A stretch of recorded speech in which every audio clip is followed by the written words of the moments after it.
First up, we're going to go to David Ferones of the Sun Sentinel. David, go ahead for Jose. Jose, first off, I just want to know the way guys have embraced you here at UM since you got here. I mean, obviously you're providing big kicks, and you know it was something that wasn't always guaranteed for this team before you got here. But you know, beyond that, just the way the guys in the locker room have embraced you, you know, as a teammate, and have a follow after that as well, please. Well, you know, I made it a priority when I came here to build a relationship with the guys, whether it's like playing around or just, you know, getting to know who they are. So, you know, they've really supported me, and, you know, I've never seen a team get so excited of me hitting a field goal first day of practice. So, you know, it's a really good feeling that they have my back, and, you know, they know that I have theirs. And also, I want to ask because on the 57-yarder, you seem so nonchalant. Like, you know, most kickers would be really excited to hit a field goal like that. It seemed like, you know, it was just expected for you, and you just went back to the sideline. What's your mentality when you go up for a kick like that? And then also, I want to know just your longest field goals ever made, either in warm-ups or also in games or in even scrimmage-like settings. Well, you know, I try to be a professional, you know, not get too excited, because I have a tendency of over celebrating sometimes.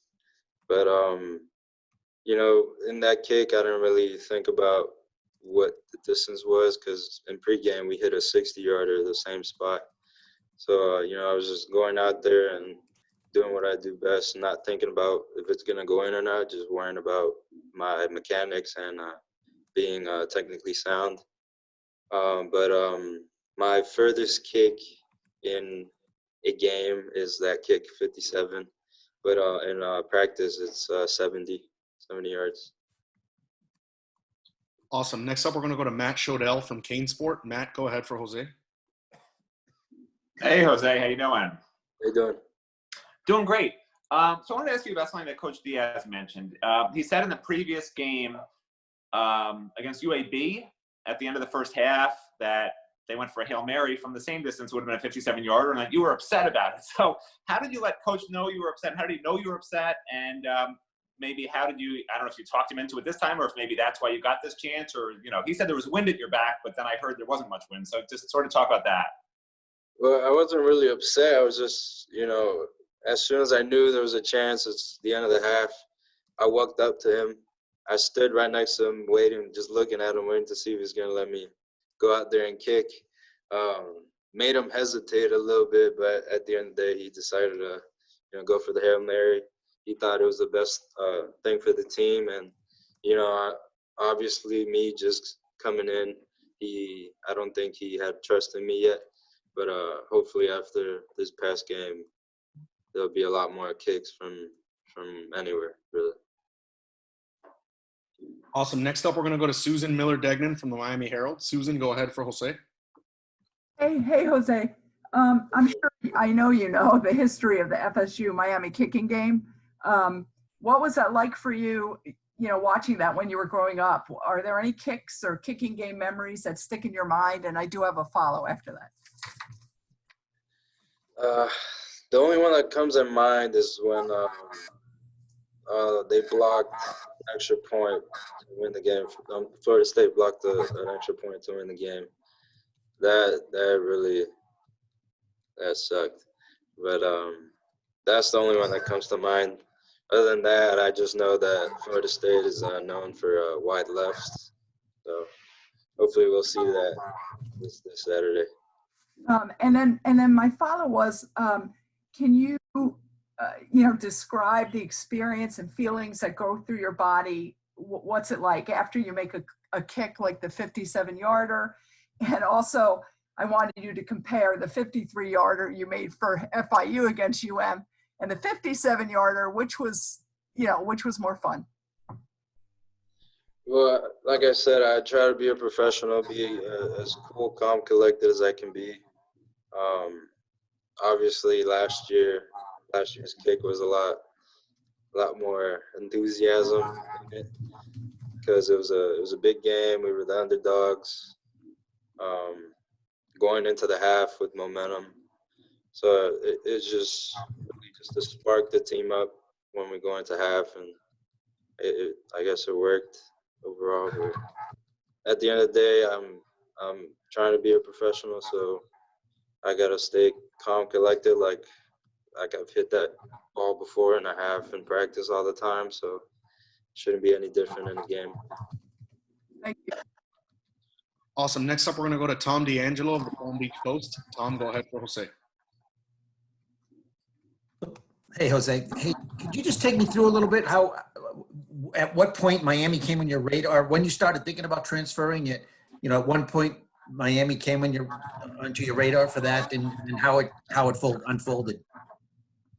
Well, before the game, there were rumors that I was going to transfer or whatever because my brother's been committed here for a while, and people have been talking to him about me potentially transferring. But that whole season, I never thought about transferring. I just thought about, making kicks and finishing the season the best I can. Until after the season, that's when, I really sat down with the fam and talked about my options and see what I could do. And transferring was one of the best options for me. And I would say like a week or two after, that's when Coach Packy DM'd me the eye emojis. So I kind of knew then that that's where I was going to end up. So, was it a dream was it a goal your whole life to get to UM? And then, and if so, which I'm assuming it was, why, what was the reason you did not come to UM in the beginning? Yeah, it's always been a dream of mine. I've been coming to these camps, the UM camps, for years. My junior year of high school, I actually thought, I had a potential to even get a scholarship because I won the entire camp as a junior.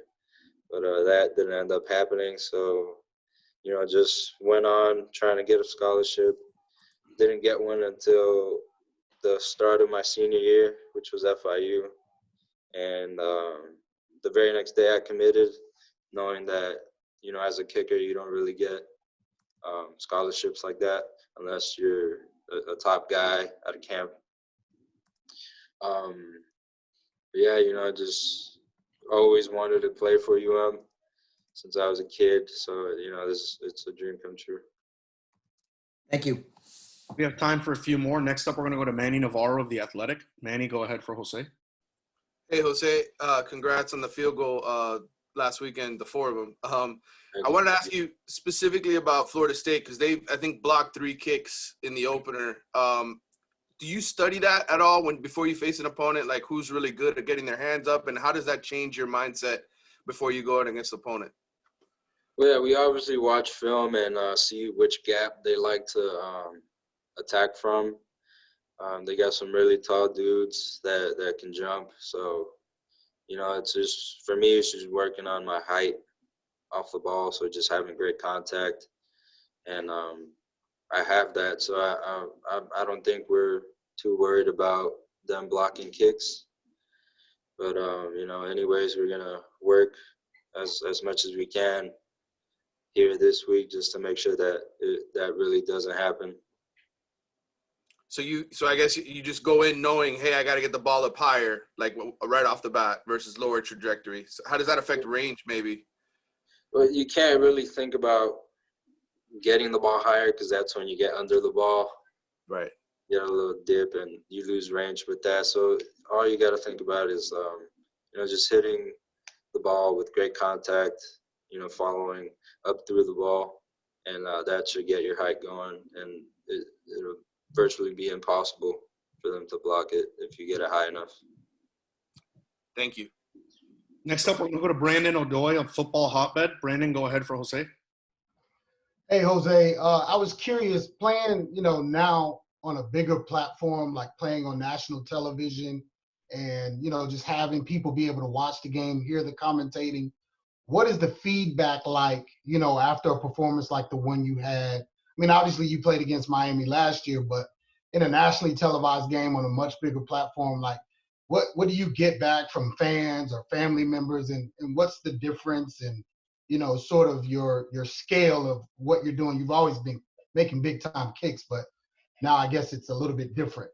Yeah, it's a lot different actually. My phone didn't stop blowing up that whole night, even the next morning, of just fans and people mentioning the 57-yarder.